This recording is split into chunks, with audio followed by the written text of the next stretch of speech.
Today, I'm going to show you how you can create your own gorgeous window flower boxes or my favorite balcony hanging flower boxes with a quick trip to your local nursery. This is my favorite local nursery. I drive past about 10 other nurseries to get to this one because Fogler's here has the absolute best variation in plants. All of their plants are always so healthy, so big for the season, so beautiful, and the vibes are just really peaceful. Everybody in there is friendly, and it is a fun, peaceful experience to go and pick out the plants of your choice.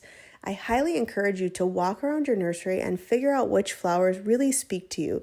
You don't have to use the same flowers that I'm using. Petunias are great, any kind of geraniums, impatiens, violas, snapdragons, dahlias. There's so many options for absolutely gorgeous window boxes. So see what speaks to you, flip the tag over and see the growing conditions. That's the most important part. The tag on the back will say whether they prefer full sun, partial sun, whether they last all season, or whether they have short blooms.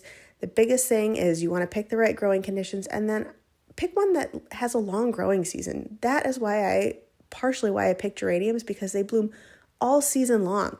And that is awesome because for very little work, I have flowers all season from May all the way into the end of September. These geraniums will bloom and I will have active flowers. These are my flower boxes. I will link the ones that I have at the end of the video. These are really nice, high quality, heavy duty metal. You want something heavy. My first couple of years I did flower boxes, I had cheaper plastic flower boxes, and I learned my lesson the hard way because I lost many flowers when the wind would take the flower boxes. They would tip over, the flowers would be damaged, and I would be left in tears. These flower boxes were a little bit more of an investment, but they stand up to the wind and they keep my flowers safe. There's my daughter playing with her little flower cart. It has been such a joy to get to include her in my growing season this year because last year she was in my belly and then she was a newborn. So it's so fun to get to show her. I included the size of my flower boxes just for you to get some sense. I fit 3 large geranium plants in each of these pots. You could definitely do 2 and then add some ivy kind of hanging plants or a couple different types of plants in here. That would be gorgeous as well. You don't have to use this size, but I wouldn't go too much smaller than this unless you have a small window because you want to have enough flowers to where they really pop. These are the geraniums that I picked out at my local nursery. You could start from seed, but I think flowers are worth the investment to get as seeds, as starts, and not plant from seeds because you can usually get big, healthy plants and enjoy more of a season when you buy flower starts rather than from seeds. And I start all of my veggies from seeds, but flowers, I leave it to the nurseries. Again, when I picked these out from the nursery, I really wanted to see upcoming blooms. So yes, everybody's all excited about the plants that have the most full, beautiful blooms, but what you really want to see new buds forming, see signs of flowers in the next couple of weeks, because once these transplant, you don't want the flowers to die off and then have nothing left. You want to see signs that flowers are coming and actively growing. These are the Rocky Mountain dark reds. I picked these because they are very sentimental to myself and my husband for 2 reasons. One, we took our honeymoon in Switzerland, and geraniums are the national flower of Switzerland. And when we walked around Bern, Switzerland, it was incredible. I would say almost 50% of the residents in the historic part of Bern had similar looking window boxes just full of red geraniums.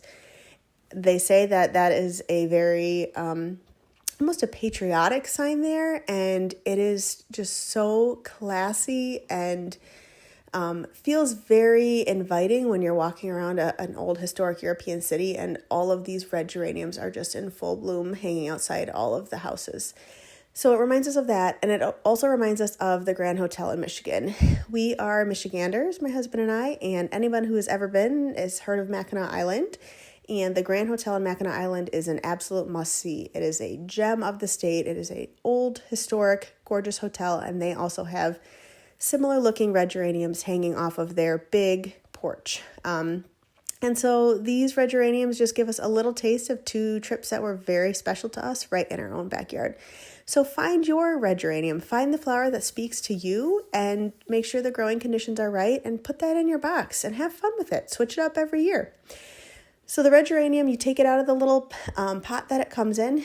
You do want to pull the roots apart just a little bit. You don't want to break any roots. You don't want to cut.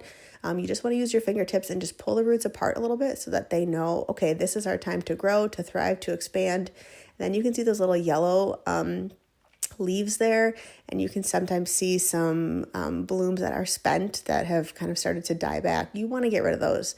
You want to get rid of any dying growth and tell the plant we are going to put all of our energy into thriving in our new environment and to creating new growth. So you just pull those off.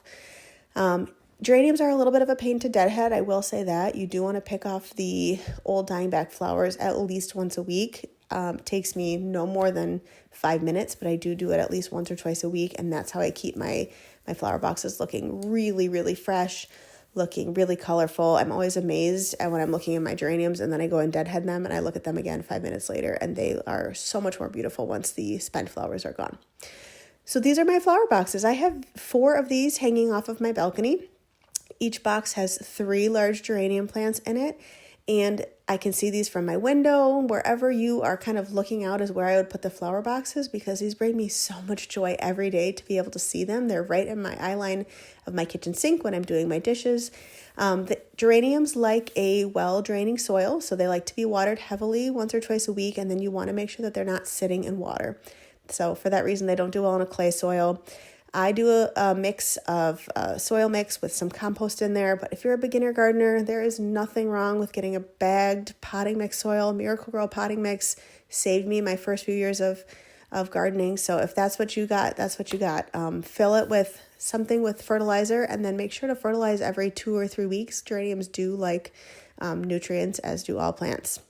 And you will be amazed at how these will last and grow and get even more beautiful literally all spring and summer long.